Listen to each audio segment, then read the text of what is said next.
வாரிசு அரசியல் இல்லையாண்ணா நீங்க சொல்லுங்க. முத்துவேல் கருணாநிதி மகன் ஸ்டாலின் என்ன அர்த்தம் நீங்க சொல்லுங்க தலைவரா. முத்துவேல் கருணாநிதி மகன்னா யாரு ஸ்டாலின்? உங்க அப்பா பேரையும் உங்க தாத்தா பேரையும் சொல்லிட்டு எதுக்கு நீ ஆட்சியில் ஓட்டு கேட்கற?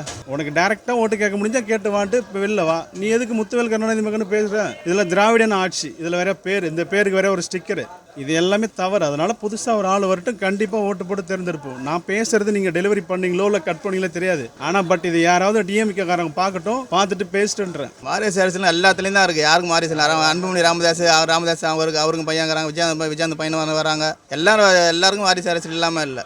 இப்போ ஜெயலலிதா அம்மாக்கெல்லாம் இருந்தால் வந்திருப்பாங்க, அவங்களுக்கு யாரும் இல்லை. எம்ஜிஆர்காரங்களாம் அதெல்லாம் வரல. மற்றபடி எல்லாருக்குமே இருக்கிறாங்க வாரிசு. அவங்க கட்சிக்குள்ளே நடக்கிறது. இப்போ ஜெயலலிதா கட்சி இருந்தாங்க, அவங்க போயிட்டாங்க, அதுக்கப்புறம் கட்சி உடஞ்சி போச்சு. இப்போ இந்த கட்சி கலைஞர் இறந்ததுக்கப்புறம் கட்சி உடையாமல் இருக்குது. ஸ்டாலின் அவருக்கு அதை ஒன்றுனாலும் இவர் கட்சியை 10 பேர் கட்சி உடையாமல் இருக்கும். யாரும் எங்கேயும் போக மாட்டாங்க, ஒரே கண்ட்ரோலில் இருக்கும். ஆமாம், அது வாரிசு அரசியல் தானே பண்ணுறாங்க. எவ்வளோ சீனியாரிட்டி இருக்கும் போது கட்சியில் திடீர்னு உதயநிதி அவரை மட்டும் வந்து டார்கெட் பண்ணி ஒரு துணை முதல்வர் ஆக்குறதுன்றது ஒரு இது தானே. கட்சி காப்பாற்றுறதுக்கு எவ்வளோ பேர் இருக்காங்களா, வருஷ கணக்கில் உழைச்சவங்களாம் இருக்காங்க. திடீர்னு ஒரு திரைமுகத்திலேருந்து வந்தவரை தூக்கி அங்கே உட்கார வச்சு பண்ணணும்னு அவசியம் இல்லைல்ல.